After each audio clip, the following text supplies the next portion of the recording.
दोस्तों, दृढ़ संकल्प के बल पर क्या नहीं किया जा सकता। आप ये दृढ़ निश्चय कर लें तो आप कुछ भी कर सकते हैं।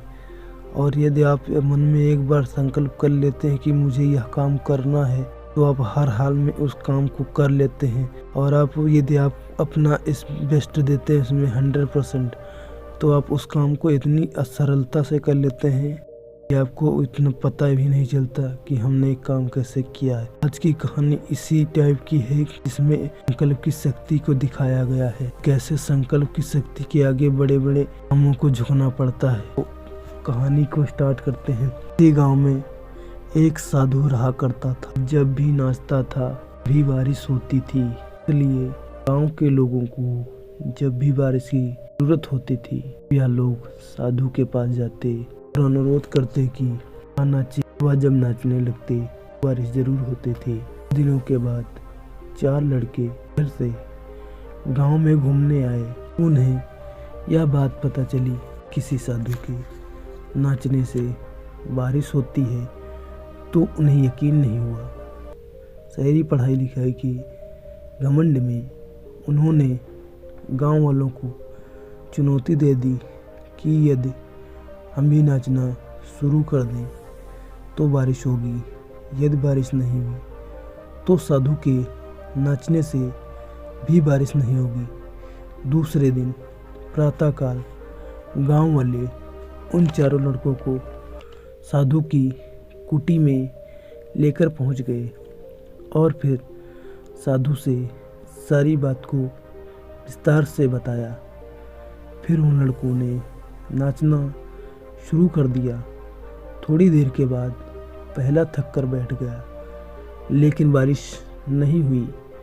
कुछ समय के बाद सभी लड़के बारी बारी से थकते चले गए और शांत होकर बैठ गए, लेकिन बारिश बिल्कुल भी नहीं हुई। इसके बाद साधु का नंबर आया। साधु ने नाचना शुरू किया। 1 घंटा बीत गया, लेकिन बारिश नहीं हुई। लेकिन साधु ने नाचना बंद नहीं किया और शाम होते होते बादलों की गड़गड़ाहट सुनाई देने पर गांव में बड़ी तेज बारिश हो गई।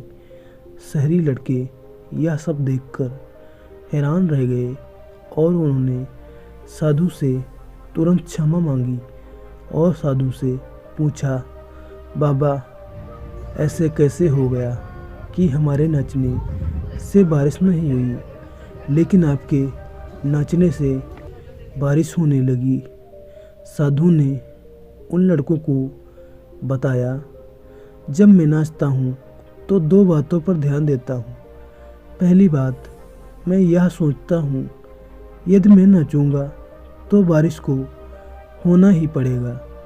और दूसरी यह, मैं तब तक नाचूंगा जब तक बारिश ना हो जाए।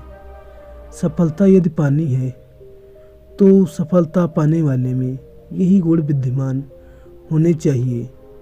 वे जिस काम को करते हैं उन्हें उसमें सफल होने का पूरा भरोसा होता है। जब तक कि हमें सफलता हासिल करनी है तो साधु की तरह हमें भी अपने लक्ष्य को प्राप्त करना होगा। तो दोस्तों, आज की कहानी यहीं पर समाप्त होती है।